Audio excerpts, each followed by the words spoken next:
Hello मेरे cuties, आज मैं आपके लिए एक बहुत ही मसालेदार चाइनीज ड्रामा की वन शॉट स्टोरी लाई हूँ जिसका नाम है एक रात जिसमें कुछ भी हो सकता है। स्टोरी एक ऐसी लड़की की है जो अपनी शादी से कुछ ही मिनट पहले अपने 5 साल पुराने बॉयफ्रेंड को किसी और लड़की के साथ उन्हीं के होने वाले कमरे में रंगे हाथों पकड़ लेती है। लेकिन भाई, हमारी हीरोइन चुप रहने वालों में से नहीं थी। उसने डिसाइड किया कि वो दूल्हे की इज्जत का फालूदा बनाएगी और सबके सामने शादी कैंसिल कर देगी। और ट्विस्ट तो तब आता है जब उसकी लाइफ में एक सुपर हैंडसम, ऑब्सेस्ड और अमीर डॉक्टर की एंट्री होती है जो उसे प्रोटेक्ट करने के लिए कुछ भी कर सकता है। तो चलो देखते हैं कि आगे क्या क्या होता है। अब स्टोरी में 1 महीना बाकी है जब हमारी फीमेल लीड चिंग अपने 5 साल पुराने बॉयफ्रेंड से शादी करने वाली है। लेकिन इस पॉइंट पर वो उसे चीट करना चाहती है, खासकर जब वो कहानी के हमारे मेन लीड सोंग को देखती है जो एक ट्रेडिशनल चाइनीज मेडिसिन का डॉक्टर है। सोंग उसकी नब्ज चेक करके बताता है कि उसकी बॉडी में एनर्जी का फ्लो काफी टाइम से रुका हुआ है, जिसकी वजह से उसे सिर दर्द और नींद न आने की प्रॉब्लम हो रही है। चिंग पूछती है क्या ये ठीक हो सकता है। ये सुनकर सोंग उठता है, उसके पास जाकर उसे कुर्सी पर बिठाता है और बोलता है आंखें बंद करो और फील करो। कमरे में अगरबत्ती की हल्की हल्की खुशबू थी और कुछ ही देर में चिंग अपने ख्यालों में खो जाती है। वो देखती है कि वो समुद्र के किनारे व्यू एंजॉय कर रही है। तभी उसका मंगेतर आइटोंग भागकर आता है और एक्सप्लेन करने लगता है मेरा कोई इरादा नहीं था। कल रात मैंने बहुत ज्यादा पी ली थी और नशे में बस उस लड़की के साथ बस एक ही बार हुआ है। इसके बाद वो घुटनों पर बैठकर कसम खाता है प्लीज मुझ पर एक बार और विश्वास कर लो। लेकिन चिंग गुस्से में अपना हाथ भींच लेती है। उसने तो फ्लाइट की टिकट भी बुक कर ली थी। डोंगे उसकी स्कर्ट पकड़कर गिड़गिड़ाता है प्लीज मुझे छोड़कर मत जाओ, मैं सच में तुमसे शादी करना चाहता हूँ। तुम्हारी मॉम बीमार है और वो हम दोनों की शादी का इंतजार कर रही है, प्लीज मुझे एक और चांस दे दो। चिंग रोते हुए बोलती है अगर ये मेरी आखिरी उम्मीद भी होती तब भी मैं तुमसे शादी नहीं कर सकती। और ये कहकर वो अकेले चुपचाप रोने लगती है। तभी सपने में ही सोंग उसके बालों को पीछे करता है और बोलता है तुम बहुत ज्यादा सोचकर स्ट्रेस ले रही हो, तुम्हें चीजों को लेट गो करना होगा। और ये कहकर वो उसके कान के पीछे एक पॉइंट पर दबाता है। लेकिन चिंग अपनी आंखें खोलकर पूछती है क्या तुम सिंगल हो। सोंग अपना हाथ रोक लेता है और पूछता है क्या ये सवाल तुम्हारे मूड को अच्छा कर देगा। चिंग कहती है हाँ। तो वो बताता है कि वो सिंगल है। ये सुनते ही चिंग खड़ी हो जाती है और सीधे बोलती है तो फिर क्या हम साथ में सो सकते हैं। सोंग उसकी बात सुनकर शौक में नीचे उसके हाथ को देखता है जहाँ उसने रिंग पहनी थी और पूछता है तुम्हारी इच्छा कुछ ज्यादा बड़ी नहीं है। चिंग सीरियस होकर कहती है हाँ मैं सच कह रही हूँ, अगर ऐसा हो गया तो शायद मुझे चैन की नींद आ जाएगी। इस पर सोंग बोलता है ठीक है, साइड वाले एग्जामिनेशन रूम में चलते हैं। लेकिन चिंग मुड़कर कहती है 1 मिनट, सोने से पहले क्या मैं तुम्हारा चेहरा देख सकती हूँ, मुझे हैंडसम लोग पसंद है। सोंग अपना मास्क उतारता है और पूछता है और अगर मैं हैंडसम नहीं हुआ तो। वो जवाब देती है तो समझना मैंने सोने वाली बात कभी कही ही नहीं। और ये कहकर वो बेड पर जाकर लेट जाती है। सोंग दरवाजा नॉक करता है और बोलता है अपने कपड़े उतार दो, मैं अंदर आ रहा हूँ। चिंग उठकर सोचती है मैं ये बस एक बार करूंगी। तभी सोंग अंदर आता है और उसे मसाज देने लगता है। लेकिन जैसे ही उसका हाथ चिंग की गर्दन पर जाता है वो थोड़ा चौंक जाती है। सोंग पूछता है क्या हुआ, जो तुमने कहा था कि साथ सोना है, इरादा बदल गया क्या। और इससे पहले कि वो कुछ कहती दोनों एक दूसरे को किस करने लगते हैं। लेकिन तभी टोंग दरवाजा खोलकर चिल्लाते हुए अंदर आता है तुम ये क्या कर रही हो। सोंग ऊपर देखता है लेकिन चिंग उसे इग्नोर करती है और बोलती है कुछ चीजें सिर्फ मर्द ही नहीं कर सकते। और ये बोलकर वो सोंग को खींचकर फिर से किस करने लगती है और फिर अचानक उसकी नींद खुल जाती है। वो देखती है कि सोंग उसके बगल में बैठा अगरबत्ती जला रहा है। वो पूछता है अच्छा सपना था, तुम बहुत आराम से सो रही थी। चिंग बोलती है इसे अच्छा सपना तो नहीं कह सकते, क्या मैं बहुत देर तक सोती रही। सोंग बताता है लगभग 2 घंटे। ये सुनकर वो उठती है, मुड़कर उसे देखती है और बोलती है मुझे जिस तरह से सोना था उसका मतलब ये नहीं था। और ये कहकर वो कपड़े पहनने चली जाती है। थोड़ी देर बाद चिंग फिर से बाहर समुद्र के किनारे व्यू देख रही होती है। तभी टोंग का फोन आता है और वो चिल्लाने लगता है तुम पूरे दोपहर से मेरा फोन क्यों नहीं उठा रही हो। वो कहती है मैं सो गई थी इसलिए आवाज नहीं सुनी। टोंग कहता है मैं शादी की तैयारी कर रहा हूँ, मैं तुम्हें कुछ फोटोज भेज रहा हूँ, देखकर बताओ तुम्हें कौन सा पसंद है। चिंग मना करने की कोशिश करती है लेकिन वो उसकी बात सुने बिना फोन काट देता है। चिंग चुपचाप समुद्र को देख रही होती है कि तभी सोंग उसके बगल में आकर खड़ा हो जाता है और कहता है, तुम्हारी अभी अभी थेरेपी हुई है, तुम्हारी बॉडी इतनी मजबूत नहीं है कि तुम यहाँ ठंडी हवा में खड़ी रहो, तुम बेहोश हो सकती हो और आज का पूरा ट्रीटमेंट बेकार हो जाएगा।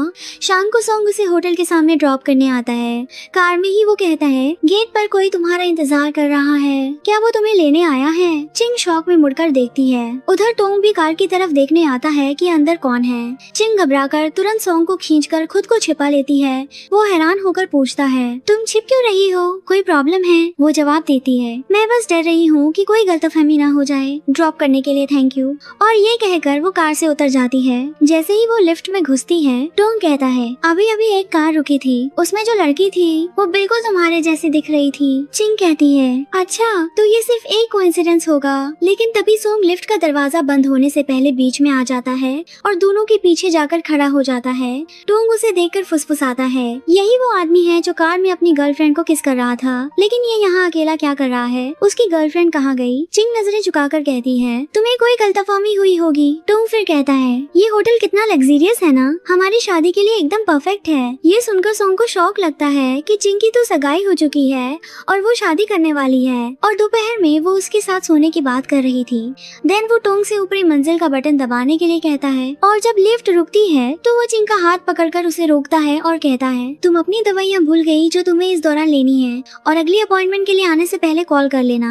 और वो उसे अपना नंबर लिखकर देता है। चिंग दवाइयाँ लेकर अपने बैग में रखती है और जाने लगती है, लेकिन सॉन्ग जोर देकर कहता है, मुझ पर विश्वास रखो, मैं तुम्हें पूरी तरह से ठीक कर दूंगा। सीन कट होता है और हम देखते हैं कि होटल देखने के बाद टोंग कहता है, ये जगह बहुत अच्छी है ना? तुम्हारी माँ को भी पसंद आई होगी। इस पर टोंग की माँ ताना मारती है, अभी शादी भी नहीं हुई और मंगेतर की माँ को माँ बुलाना शुरू कर दिया। चिंग की माँ कहती है, वो 5 साल से साथ है, मैं तो टोंग को कब से अपना बेटा ही मानती हूँ। टोंग का डैड बोलता है, तो फिर इस शादी में हम चिंग को किसी भी चीज की कमी नहीं होने देंगे। सबसे बड़ा हॉल बुक करो और गेस्ट के लिए टेबल भी बढ़ा दो। होटल का स्टाफ तारीफ करता है, आपको बहुत अच्छा हस्बैंड मिला है और दोनों परिवार भी एक दूसरे से बहुत प्यार करते हैं। ये सब सुनकर चिंग अपनी ड्रेस को कसकर पकड़ लेती है और उसे सोंग की बात याद आती है, मैं तुम्हें ठीक कर दूंगा। वो अपने ही ख्यालों में इतनी खो जाती है कि उसे टोंग की आवाज भी नहीं सुनाई देती। वो उसे हिलाकर पूछता है, क्या हुआ? सब लोग इस होटल को बुक करना चाहते हैं, लेकिन चिंग मना कर देती है, मुझे ये जगह पसंद नहीं आई, मैं कोई और जगह देखना चाहती हूँ। ये सुनकर सब शॉक हो जाते हैं। टोंग की माँ कहती है, लेकिन अब और होटल देखने का टाइम नहीं है, शुभ मुहूर्त निकल जाएगा। चिंग कहती है, शुभ मुहूर्त तो अगले साल भी आ सकता है, इतनी जल्दी करने की क्या जरूरत है? शादी जिंदगी में एक ही बार होती है, मैं कुछ भी जबरदस्ती नहीं करना चाहती। और ये कहकर वो वहाँ से चली जाती है। बाहर आकर वो सोंग को फोन करती है और कहती है, तुमने जो दवा दी है मुझे उसे उबालना नहीं आ रहा। कुछ ही देर में दोनों क्लिनिक के कॉरिडोर में मिलते हैं और सोंग उसे दिखाता है कि दवा कैसे उबालनी है। जब दवा बन जाती है तो चिंग कहती है, ये तो उतना मुश्किल नहीं था, लेकिन वो कहता है, बेहतर यही होगा कि मैं ही इसे तुम्हारे लिए उबालूं। चिंग पूछती है, तुम्हारे कहने का मतलब है कि तुम हर दिन मेरे लिए ये करोगे? सोंग कहता है, हाँ, जब भी मैं फ्री होऊंगा मैं तुम्हें डिलीवर कर दूंगा। फिर वो उसे दवा का कप देता है, लेकिन जैसे ही चिंग पीने लगती है वो उसे रोककर कहता है, ये गर्म है, और उसके लिए फूंक मारने लगता है। ये देखकर चिंग पूछती है, तुम जो ये सब कर रहे हो इसका क्या मतलब है? और गुस्से में कप नीचे रखकर दरवाजा बंद कर देती है। फिर वो वापस आकर पूछती है, तुम्हें आखिर चाहिए क्या? जब मैंने पूछा कि क्या हम सो सकते हैं तो तुमने मना कर दिया, लेकिन फिर अपना कॉन्टेक्ट नंबर दे दिया। तुम मना भी करते हो और उम्मीद भी देते हो, चाहते क्या हो? सोंग कहता है, तुमने ही तो मुझे पहले बांधा है, और उसे कुर्सी पर धकेलकर उसके कान के पास फुसफुसाता है, क्या यही है जो तुम चाहती हो? चिंग नजरें झुकाकर कहती है, ये एक क्लिनिक है। इस पर सोंग कहता है, कम से कम तुम्हें इतना तो पता है कि ये मेरी वर्क प्लेस है, इसलिए तुम्हें इसकी इज्जत करनी चाहिए। मेरे भी कुछ मेडिकल एथिक्स हैं। और अपना कोट उठाते हुए कहता है, तुम्हें जो स्ट्रेस की बीमारी है वो काफी समय से जमा हुई है, इसकी वजह से तुम्हारी डिजायर्स बढ़ गई हैं, और ये सब सिर्फ एक मेल और फीमेल के बीच नहीं होता, इसके लिए दिल से भी चाहत होनी चाहिए। चिंग उठकर कहती है, मैं जा रही हूँ, लेकिन सोंग उसका हाथ पकड़कर उसे रोक लेता है। तभी क्लिनिक का एक स्टाफ मेंबर पूछता है, क्या आप दरवाजा खुद बंद कर लेंगे? सोंग कहता है, हाँ, तुम जा सकते हो। फिर वो चिंग से पूछता है, तुमने मेरे सवाल का जवाब क्यों नहीं दिया? वो कहती है, हाँ, मैं दिल से चाहती हूँ, क्या तुम अग्री हो? सोंग थोड़ा हिचकिचाता है। चिंग कहती है, हाँ, जब तुम मना कर रहे हो तो मुझे किसी और को तो ढूंढना ही पड़ेगा। सोंग उसे रोककर कहता है, पहले दवा पी लो। वो कहती है, ये कड़वी है, लेकिन सोंग कहता है एक बार ट्राई तो करो, ये कड़वी नहीं लगेगी। जैसे ही चिंग दवा पीती है वो मुंह बनाकर कहती है, तुमने तो साफ साफ झूठ बोला। तभी सॉन्ग उसे एक कैंडी देता है और कहता है, देखो कड़वाहट चली गई, अब सिर्फ मीठा टेस्ट बचा है। इतने में दरवाजे पर जोर जोर से दस्तक होती है और टोंग की आवाज आती है, चिंग क्या तुम अंदर हो? ये सुनकर वो डर जाती है और बाहर निकलने की हिम्मत नहीं जुटा पाती। सॉन्ग कहता है, मेरे पास एक रास्ता है, और उसे पीछे के दरवाजे पर ले जाकर कहता है, तुम धीरे धीरे सीधे चलना, भागना मत। अगर वो मिल जाए तो कह देना कि मैं बस एक नॉर्मल डॉक्टर हूँ, चिंता मत करो। थोड़ी देर बाद सॉन्ग सामने के दरवाजे से बाहर निकलता है और पूछता है, आप किसे ढूंढ रहे हैं? मैं क्लिनिक बंद कर रहा हूँ। टोंग पूछता है, क्या चिंग अंदर है? उसके फोन की लोकेशन यहीं की दिखा रही है। तभी चिंग दूसरी तरफ से आती है और पूछती है, तुम यहाँ कैसे?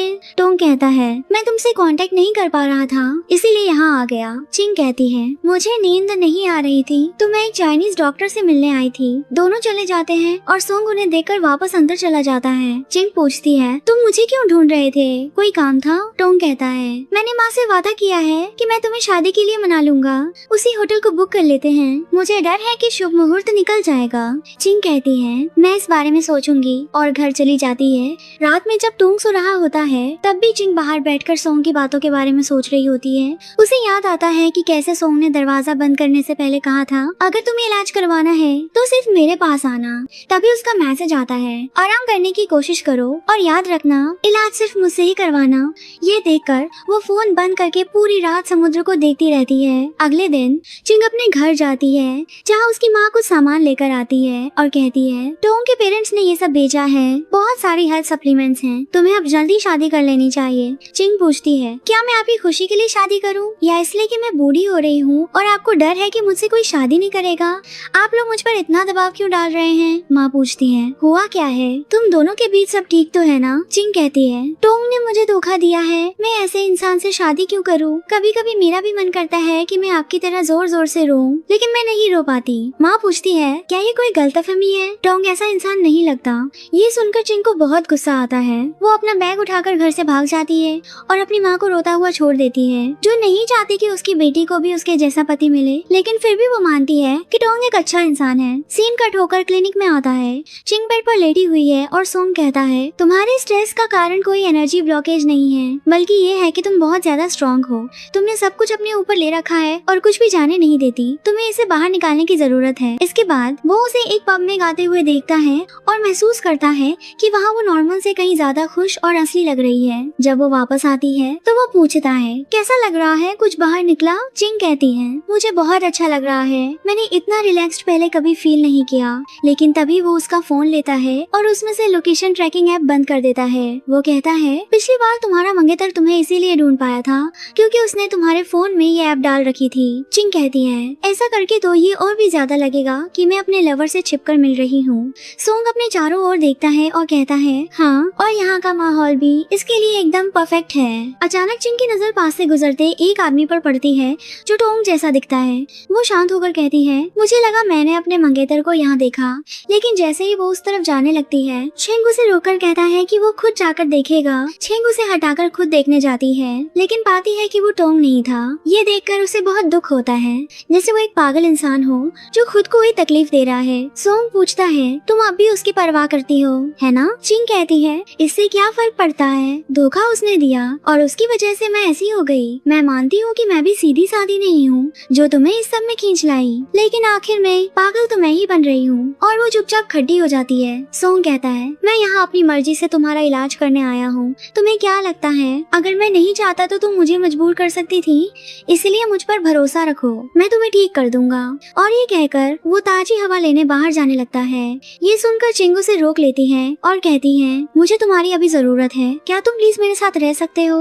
और उसे खींचकर किस करने लगती है। दोनों एक दूसरे को किस कर रहे होते हैं और सॉन्ग के मन में चल रहा होता है कि वो बस इसी पल का इंतजार कर रहा था कि वो खुद उसके पास आए। चिंग को गुस्सा आने लगता है कि उसे धक्का देने की बजाय वो उसे वापस किस कर रहा है। वो चिल्लाती है, तुम ऐसा क्यों कर रहे हो? और गुस्से में उसकी गर्दन पर जोर से बाइट कर लेती है, जिससे एक निशान बन जाता है और फिर वो रोने लगती है। सॉन्ग उसे गले लगाकर शांत करता है और कहता है, आज मेरा काम पूरा हुआ, मैं तुम्हें अपने इमोशंस बाहर निकालने में कामयाब रहा। इसके बाद वो उसे ड्रॉप करने जाता है। चिंग सिगरेट पी रही होती है और कहती है, आज मेरा बर्थडे है, मेरे साथ रहने के लिए थैंक यू। ये मेरे सारे बर्थडे से बेहतर दिन था।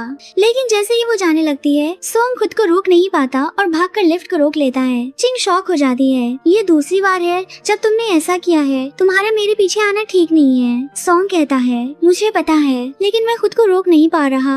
तभी लिफ्ट में एक बच्चा आता है और चिंग से पूछता है, आंटी आप अभी आई हैं और ये भैया कौन से फ्लोर पर रहते हैं? सोंग जवाब देता है, 5वीं फ्लोर पर। जैसे ही बच्चा तीसरे फ्लोर पर उतरता है, चिंग बिना कुछ कहे लिफ्ट से बाहर चली जाती है। आखिर में सोंग सीढ़ियों पर उसे पीछे से गले लगा लेता है और कहता है, मैंने कभी नहीं सोचा था कि मैं वो इंसान बन जाऊंगा जो तुम्हारे बिना नहीं रह सकता। इसे प्यार कहना शायद सही नहीं होगा, लेकिन यह पसंद से कहीं ज्यादा है। उसी वक्त बर्थडे सॉन्ग बजने लगता है और सब लोग चिंग को बर्थडे विश करने आते हैं, जो अकेली खड़ी थी। सोंग ऊपर की मंजिल से चुपचाप ये सब देख रहा होता है। ताओशी मुस्कुराते हुए केक लेती है और फिर टोंग आकर चिंग के गाल पर किस करता है और सबसे कहता है, चलो अंदर चलकर सेलिब्रेट करते हैं। ये देखकर सोंग अकेला सिगरेट पीता रह जाता है। उस रात चिंग अपनी माँ का बर्थडे मैसेज पढ़ रही होती है, जिसमें लिखा था, मैं हॉस्पिटल गई थी तो मुझे ले गया था, वो बहुत अच्छा लड़का है। ये पढ़कर चिंग और भी ज्यादा सोचने लगती है। उसे सोंग की बातें याद आती हैं और वो कंफ्यूज हो जाती है कि किसे चुने। एक तरफ वो है जो उसके दिल की धड़कनें बढ़ा देता है और दूसरी तरफ वो जिसके साथ वो इतने सालों से है। वो फाइनली डिसाइड करती है और सोंग को मैसेज करती है, कल मिलते हैं। अगले दिन चिंग क्लिनिक जा रही होती है, लेकिन टोंग उसके पीछे आता है और कहता है, मैंने वेडिंग ड्रेस के लिए अपॉइंटमेंट बुक कर ली है, हमें आज ही जाना होगा क्योंकि हम शादी जल्दी कर रहे हैं। दीवार के पीछे छिपा सोंग ये सब सुन लेता है और दोनों का पीछा करता है। जब चिंग ड्रेस चेंज करने के लिए ट्रायल रूम में जाती है तो सोंग, जिसे उसने मैसेज किया था, अंदर आ जाता है। चिंग कहती है, मैंने सोच लिया है, हमें यही रुक जाना चाहिए। मैंने अपने मंगेतर से शादी करनी और उसके साथ अपनी बाकी की जिंदगी अच्छे से बिताने का फैसला किया है। लेकिन सोंग उसकी कमर पकड़कर पूछता है, तुमने मुझे यहाँ सिर्फ यही कहने के लिए बुलाया था? तभी बाहर से टोंग की आवाज आती है, चिंगाल ड्रेस चेंज कर ली, कोई हेल्प चाहिए? ये सुनकर वो सोंग को धक्का देती है और पर्दा हटा देती है और मौका देखकर सोंग साइड से निकल जाता है। अगले दिन चिंग सोंग से क्लिनिक में मिलती है। वो माफी मांगता है, कल मैं थोड़ा ज्यादा इम्पल्सिव हो गया था, इसलिए आज मैं आखिरी बार तुम्हारी थेरेपी करूंगा। पहले तो चिंग मना करती है, लेकिन वो रिक्वेस्ट करता है कि उसे ये आखिरी बार करने दे। वो देखती है कि सोंग अपने हाथ बार बार साफ कर रहा है। फिर वो उसके पास आकर घुटनों के बल बैठकर उसके पेट और कलाई पर पॉइंट्स दबाता है और कहता है, अगर आगे से नींद ना आए तो इस पॉइंट को दबाना, इससे मदद मिलेगी। फिर वो कहता है, कल तुमने जो वेडिंग ड्रेस पहनी थी वो मेरे सपनों से भी ज्यादा खूबसूरत थी। और ये कहते हुए वो चुपचाप रोने लगता है, जिसे देखकर चिंग अपना हाथ वापस खींच लेती है। सीन कट होकर पार्किंग में आता है। चिंग कार में और सोंग बाहर सिगरेट जलाने की कोशिश कर रहा है, लेकिन लाइटर नहीं जलता। वो कार की खिड़की पर आकर कहता है, मैं अपना कांटेक्ट डिलीट नहीं करूंगा, मैं यही तुम्हारा इंतजार करूंगा। अगर किसी दिन तुम्हें लगे कि तुमने गलत रास्ता चुन लिया है या जिस रास्ते पर तुम चल रही हो वो बहुत मुश्किल है, तो मेरे पास वापस आ जाना, मैं हमेशा यही तुम्हारा इंतजार करूंगा। चिंग लाइटर निकालकर उसकी सिगरेट जलाती है और कहती है, मैंने जो रास्ता चुना है मैं उस पर अपनी जिंदगी अच्छे से जीऊंगी। तभी उसके मंगेतर की कार आकर रुकती है और ताओशिन उसे सहारा देकर कार से उतारती है। ये देखकर सोंग आंखें बंद कर लेता है, लेकिन चिंग खुद को दिलासा देती है कि वो सिर्फ को वर्कर्स हैं और कार से उतरकर उनकी तरफ भागती है। कई दिन बाद शादी का दिन आ जाता है। चिंग कमरे में इंतजार कर रही होती है, तभी उसे एक मैसेज टोन सुनाई देती है। वो टोन का फोन उठाकर देखती है तो पाती है कि ताओशिन ने उनके हनीमून स्वीट के बेड पर लेटे हुए अपनी फोटो भेजी है। वो उस फोटो को कमरे की असली डेकोरेशन से मिलाती है। फिर वो सोंग को फोन करती है और कहती है, मुझे अभी अभी कुछ पता चला है, कुछ बीमारियां ठीक हो सकती हैं, लेकिन कुछ सिर्फ झूठ और धोखा होती हैं, और फोन काट देती है, जिससे सोंग टेंशन में आ जाता है। चिंग सीढ़ियों से ऊपर भागती है और सोचती है, मैं अब और बर्दाश्त नहीं करूंगी, और हनीमून स्वीट में पहुंच जाती है। जब टोंग दरवाजा खोलता है तो कमरे में सब कुछ नॉर्मल दिखता है और वो उसे नीचे फंक्शन में चलने के लिए कहता है। चिंग लिफ्ट के पास इंतजार करती है। जैसे ही टोंग लिफ्ट में जाता है और दरवाजा बंद होता है, वो अपनी ड्रेस उठाकर वापस भागती है और जो वो देखती है वो ये था कि ताओशिन बाथरूम में छिपी हुई थी और कपड़ों का ढेर पड़ा था। वो अंदर जाकर ताओशिन को सबक सिखाने लगती है, लेकिन तभी टोंग आकर उसे ही बुरी तरह से पीटने लगता है, जिससे उसके हाथ से फोन गिर जाता है। ठीक उसी वक्त सोंग उसे कॉल कर रहा होता है और जब फोन नहीं लगता तो वो तुरंत होटल के अंदर भागता है। ताओशिन के जाने के बाद टोंग उसे शांत करने की कोशिश करता है, लेकिन चिंग उसका हाथ झटक देती है। वो चिल्लाता है, तुम हमेशा इतनी ठंडी और बिना इमोशंस के रहती हो, कोई इसे कैसे बर्दाश्त कर सकता है? ऐसा बर्ताव मत करो जैसे मैं तुम्हारा बैकअप ऑप्शन हूँ। अब जब फंक्शन हो ही रहा है तो चुपचाप नीचे चलो। उधर सोंग भागकर वेडिंग हॉल में पहुँचता पहुंचता है, लेकिन देखता है कि सब लोग इंतजार कर रहे हैं और दुल्हन गायब है। वो हनीमून स्वीट की तरफ भागता है और देखता है कि चिंग बाथरूम में शॉक में खड़ी है। वो पूछता है, क्या हुआ? इस घटिया आदमी के लिए तुमने मुझे इतनी मजबूती से मना किया था। चिंग कहती है, ये मेरी सोच से भी कहीं ज्यादा बुरा है। सोंग कहता है, तुम तो ऐसी नहीं थी। और फिर एक फ्लैशबैक आता है। सोंग एक हाई स्कूल का लड़का था जिसे कुछ लोग पीट रहे थे। तभी चिंग वहाँ आती है और कहती है, मैंने अपना नाम कभी नहीं बदला, अगर हिम्मत है तो मेरे घर आकर मिलना। और सोंग को बदला लेने के लिए उन्हें मारने को कहती है। जब सब भाग जाते हैं तो चिंग उसके पीछे चलती है, जिससे उसे लगता है कि वो कितनी स्ट्रॉन्ग है। सोंग कहता है, जो तुमने उस दिन कहा था, डरो मत, भागो मत, वो मैं तुम्हें वापस लौटाता हूँ। आज से मैं तुम्हारे साथ हूँ, कहीं नहीं जाऊंगा, मैं तुम्हें प्रोटेक्ट करूंगा। हॉल में सब लोग इंतजार कर रहे थे और सोच रहे थे कि क्या हो रहा है। तभी चिंग सोंग की तरफ देखती है। वो कहता है, मैं नीचे तुम्हारा इंतजार करूंगा, डरो मत। चिंग स्टेज पर जाती है। टोंग सोचता है कि वो उसके पैसों के लिए वापस आई है और कहता है, मुझे पता था तुम वापस आओगी। चिंग माइक उठाती है और अनाउंस करती है, ये शादी कैंसिल की जाती है क्योंकि मैं अपने पति को बार बार धोखा देते हुए नहीं देख सकती। ये सुनकर टोंग चिल्लाता है, तुम्हारे जैसी बूढ़ी जा रहे, लालची औरत से मेरे अलावा कौन शादी करेगा? ये घर, ये कार, ये शादी सब मेरे परिवार के पैसों से है। चिंग कहती है, हाँ, घर इसलिए खरीदा क्योंकि तुम्हें दूसरों के सामने शर्म आती थी, और कार इसलिए क्योंकि तुम सस्ती गाड़ी चलाकर लोगों के ताने नहीं सुन सकते थे, है ना? हर चीज का खर्चा मैंने उठाया, तुम्हारा एक पैसा भी नहीं लगा। शुक्र है मैं प्रेग्नेंट नहीं हुई, वरना मैं जिंदगी की आखिरी मिनट तक पछताती। टोंग गुस्से में उस पर हाथ उठाने वाला होता है, लेकिन तभी हमारा हीरो बीच में आकर उसे रोक लेता है और कहता है, जो मर्द औरतों पर हाथ उठाते हैं वो ऐसे ही होते हैं। अच्छा हुआ इसने तुमसे शादी नहीं की। टोंग कहता है, तू एक गरीब चाइनीज डॉक्टर है, यहाँ क्या बोल रहा है? हट जा, ये हमारा फैमिली मैटर है। लेकिन सोंग चिंग की तरफ मुड़कर कहता है, मैं तुमसे शादी करने को तैयार हूँ, दुनिया तुम्हारे बारे में कुछ भी कहे, मैं हमेशा तुम्हारा इंतजार करूंगा। मेरे लिए खुद को बदलने की कोशिश मत करना, बस हमें एक दूसरे को जानने का मौका दो। हॉल में सब लोग तालियां बजाने लगते हैं। टोंग के पेरेंट्स गुस्से में चले जाते हैं और चिंग की माँ को सीने में दर्द होता है और वो गिर जाती हैं। सोंग तुरंत नीचे भागकर उन्हें देखता है। वो किसी को ब्रीदिंग असिस्टेंट लाने और ब्रीदिंग आचारी हॉस्पिटल को कॉल करने के लिए कहता है। इस बीच वो चिंग को बताता है कि कौन से पॉइंट्स दबाने हैं और कैसे मसाज करनी है, जिससे उसकी माँ की हालत सुधर जाती है और उन्हें हॉस्पिटल ले जाया जाता है। उधर टोंग का डैड उसे डांटता है कि उसने फंक्शन में उनकी कितनी बेइज्जती करवाई और चिंग की माँ भी बेहोश हो गई, जबकि उसकी माँ कहती है, मैंने पहले ही कहा था उस लालची लड़की से दूर रहो। लेकिन टोंग कसम खाता है कि वो चिंग को वापस पाकर रहेगा। कुछ समय बाद चिंग सोंग को क्लिनिक के बाहर छोड़ने जाती है और कहते हैं, आज मदद करने के लिए बहुत बहुत थैंक यू। वो जवाब देता है, मैं नहीं चाहता था कि तुम भाग जाओ, उम्मीद है तुम मुझे एक मौका दोगी। चिंग कहती है, तुम काम पर जाओ। लेकिन जैसे ही सोंग थोड़ा आगे बढ़ता है, टोंग आकर उसका हाथ पकड़ लेता है और चिल्लाता है, तुम्हारा अफेयर कब से चल रहा है? ये मत सोचना कि मुझे नहीं पता। चिंग उसे धक्का देकर कहती है, हमारा ब्रेकअप हो चुका है, अब कुछ भी कहने को नहीं बचा। ये मेरी गलती थी कि मैंने इंसान पहचानने में गलती की। लेकिन टोंग मानने को तैयार नहीं था और उससे सवाल करने के लिए आगे बढ़ता है। सोंग उसे रोकने की कोशिश करता है, लेकिन टोंग उसे एक मुक्का मारता है, जिससे वो एक लोहे की अलमारी से टकरा जाता है। सोंग बहुत ज्यादा दर्द होने की एक्टिंग करता है और जमीन पर गिरकर कहता है कि वो उठ नहीं पा रहा। ये देखकर टोंग सजा के डर से भाग जाता है। चिंग चिंता में सोंग को मरहम पट्टी के लिए अपने घर ले जाती है, लेकिन जल्द ही उसे पता चल जाता है कि वो झूठ बोल रहा था और ऊपर से वो उसकी गोद में आकर लेट जाता है। वो पूछती है, कौन सा घायल इंसान ऐसे किसी की गोद में लेटता है? सोंग कहता है, मुझे इस पोजीशन में बहुत आराम मिल रहा है, प्लीज थोड़ी देर शांत रहो। जब मरहम पट्टी हो जाती है तो वो उठकर बैठता है और पूछता है, क्या तुम टोंग के पास वापस जाओगी? वो कहती है, कभी नहीं, और उसे हल्के से किस करती है, जिससे वो थोड़ा हैरान हो जाता है। सोंग इतना शर्मा जाता है कि बहाने बनाने लगता है। मैं फर्स्ट एड बॉक्स रखने जा रहा हूँ या खिड़की बंद कर दूँ, हवा तेज है। चिंग कहती है, ये मेरा घर है, मुझे पता है बॉक्स कहाँ है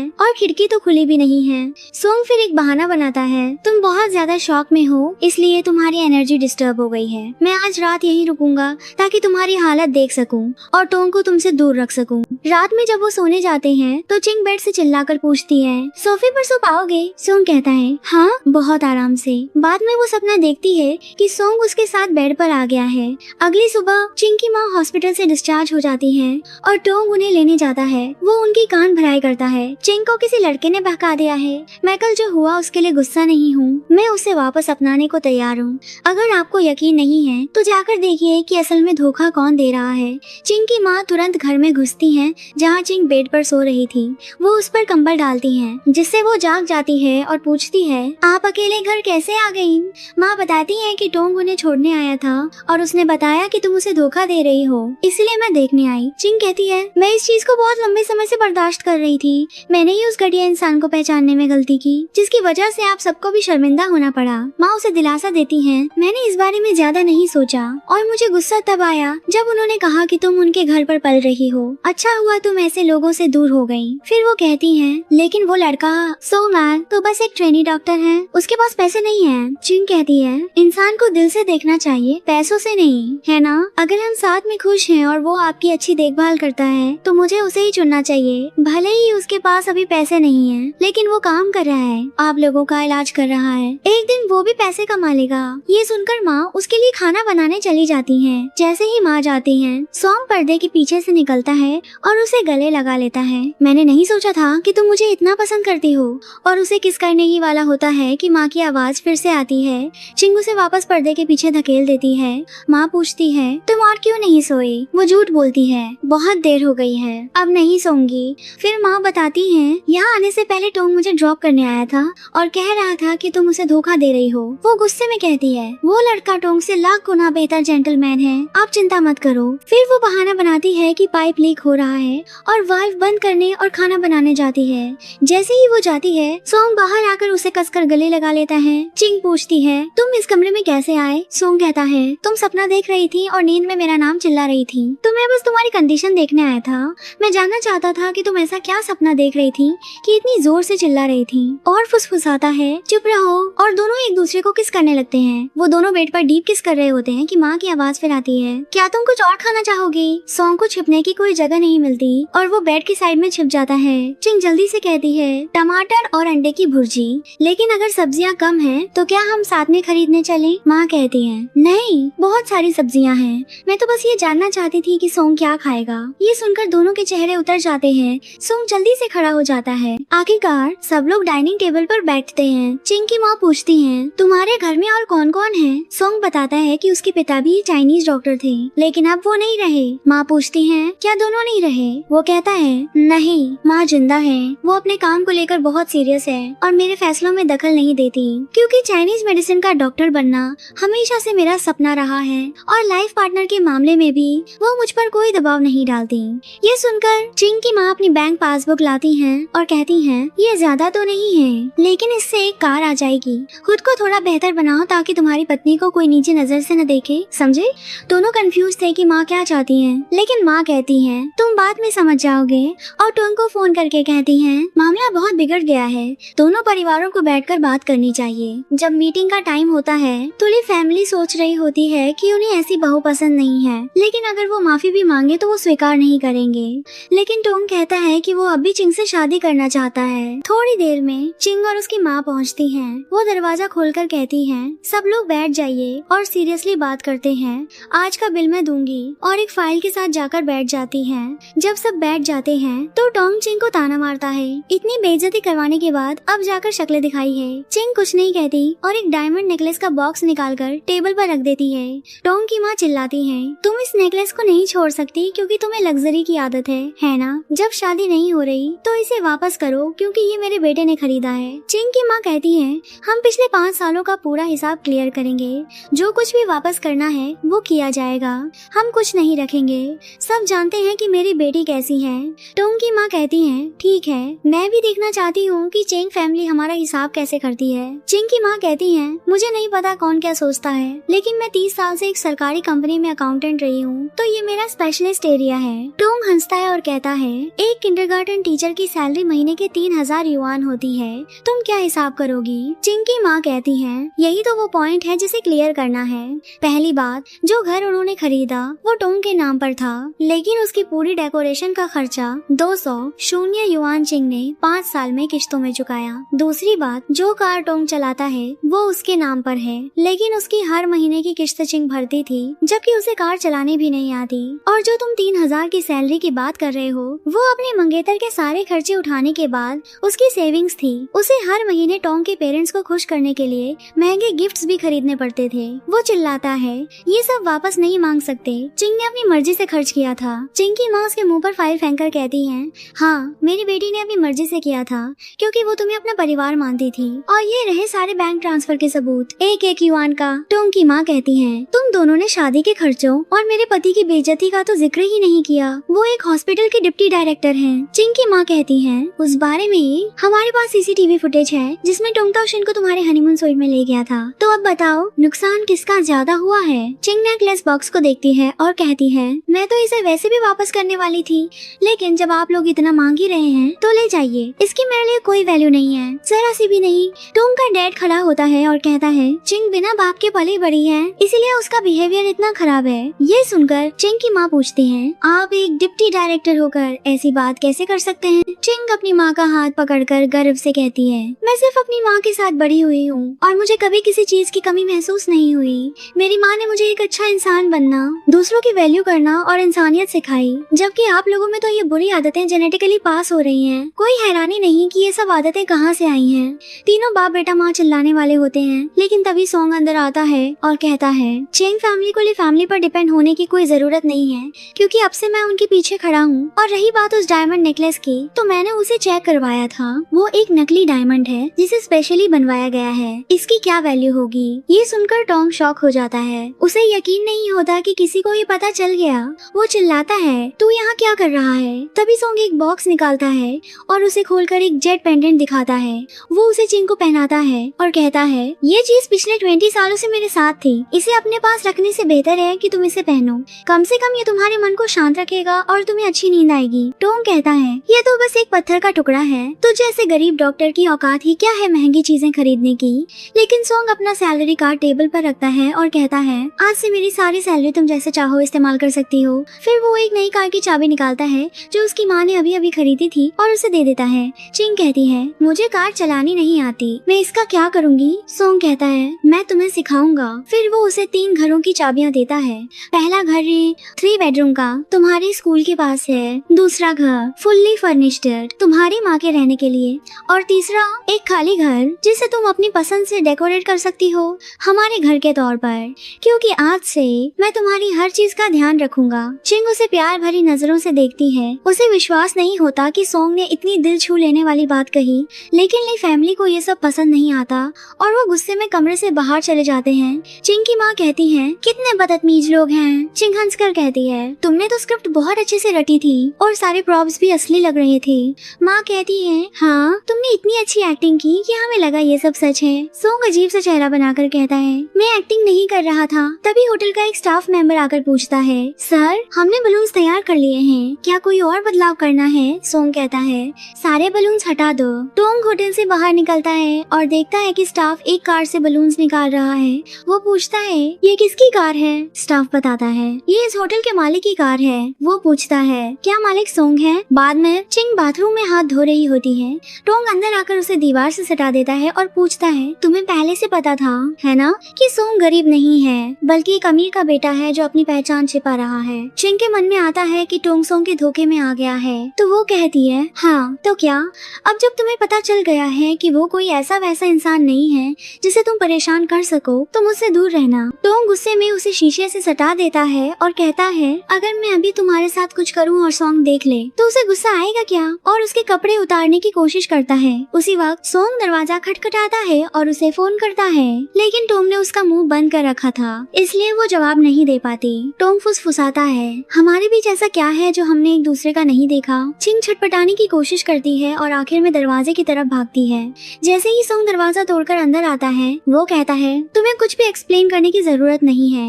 ये सुनकर वो शॉक हो जाती है, लेकिन फिर वो टोंग की तरफ मुड़कर कहता है, इस मामले में किसी एक्सप्लेनेशन की जरूरत नहीं है, और गुस्से में टोंग की पिटाई कर देता है। पहला मुक्का, ये उसके लिए जो तुमने उसे बार बार धोखा दिया। दूसरा, ये उसके लिए जो तुम्हारी वजह से उसकी माँ को हॉस्पिटल जाना पड़ा। तीसरा, ये उस घटिया हरकत के लिए जो तुम अभी कर रहे थे। और चौथा, ये मैं बात के लिए बचा रहा हूँ। जिस दिन तुम फिर से चिंग को परेशान करने की कोशिश करोगे, मैं तुम्हें छोड़ूंगा नहीं। और उसे लेकर लॉबी की तरफ चला जाता है। वहाँ वो रिसेप्शन से फर्स्ट एड बॉक्स लेकर उसके हाथ पर मरहम पट्टी करता है और एक ब्यूटी को बचाने के इनाम के तौर पर स्टिकर भी लगाता है। जब दोनों होटल से बाहर निकलते हैं तो चिंग पूछती है, तुमने कार किराए पर ली थी। कोई हैरानी नहीं कि टोंग को गलतफहमी हो गई। सॉन्ग कहता है, मैं कोई ड्रामा नहीं कर रहा था, लेकिन वो कहती है मैं बहुत थक गई हूँ, घर जाकर आराम करते हैं। अगले दिन सोंग उसे पहले घर ले जाता है और बताता है कि ये उसके किंडरगार्टन स्कूल के पास है, लेकिन इतना बड़ा घर देखकर वो शॉक हो जाती है। वो झूठ बोलता है कि ये उसके दोस्त का घर है। अंदर जाकर चिंग कहती है ये तो बिल्कुल मेरे सपनों के घर जैसा है, लेकिन वो सोचता है कि वो इसे पुराना स्टाइल कहेगी। वो चुपके से नौकरों को छिपने के लिए कहता है, लेकिन जैसे ही दोनों किस करने वाले होते हैं, सोंग की माँ आ जाती है। वो चिंग को खींचकर सोफे के पीछे छिपा लेता है। माँ बैठकर बड़बड़ाती है, मेरा बिगड़ा हुआ बेटा वो कार ले गया और खुद कहाँ गायब है। जब से उसने चाइनीज मेडिसिन पढ़ने का फैसला किया है, मैंने उसकी शक्ल तक नहीं देखी। नौकर कहता है कि उसे नहीं पता। माँ अंदर चली जाती है तो चिंग पूछती है ये तुम्हारा घर है? पहले तो वो मना करता है। चिंग कहती है इस घर की मालकिन का बेटा भी तुम्हारी तरह चाइनीज मेडिसिन पढ़ता है। सोंग कहता है वो मेरी माँ की दोस्त है। लेकिन चिंग हंसती है और पूछती है तुम कब तक छिपाओगे? वो पूछता है तुम गुस्सा नहीं हो? चिंग कहती है मैं तो खुश हूँ, मुझे एक ऐसा पति मिल रहा है जिसके पास बेहिसाब पैसा है। मैं गुस्सा क्यों होंगी? मेरी जिंदगी तो एक सपने जैसी हो गई है। एक घटिया आदमी को छोड़कर एक ऐसा अमीर लड़का मिला जो अपनी पहचान छिपा रहा था। सोंग कहता है मुझे तो लगा था कि तुम मुझे इसलिए छोड़ दोगी क्योंकि मैं अमीर हूँ। लेकिन चिंग उसका हाथ पकड़कर कहती है मैं तुमसे बहुत प्यार करती हूँ, इसलिए नहीं कि तुम्हारे पास पैसा है, बल्कि इसीलिए क्योंकि हम एक दूसरे को सबसे ज्यादा समझते हैं।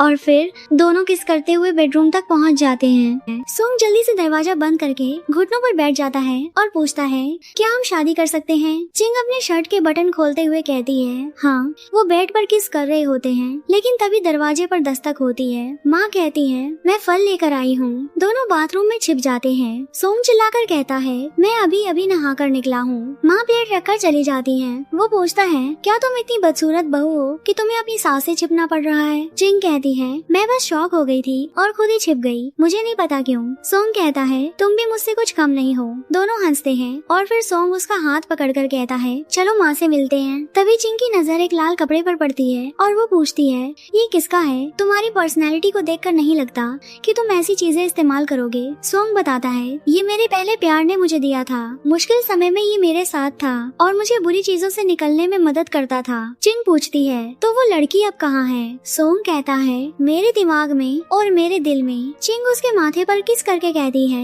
उस डरपोक लड़के को इतने अच्छे से बड़ा करने के लिए थैंक यू, और उसके दिल पर किस करके कहती है आज से ये जगह मेरी होगी। सोंग कहता है पागल लड़की, ये जगह तुम्हारे अलावा कभी किसी और की थी ही नहीं। और दोनों किस करने लगते हैं। तभी माँ नौकर को भेजकर दरवाजा खुलवा देती है। चिंग शॉक में पीछे हटती है और अदब से नमस्ते करती है। सोंग चिल्लाता है ये मेरा पर्सनल स्पेस है, आप अंदर क्यों आई? माँ पूछती है तुम क्या करती हो? तुम्हारे पेरेंट्स क्या करते हैं? चिंग बताती है कि वो एक किंडरगार्टन टीचर है। उसकी सिर्फ माँ है जो एक सरकारी कंपनी में अकाउंटेंट थी।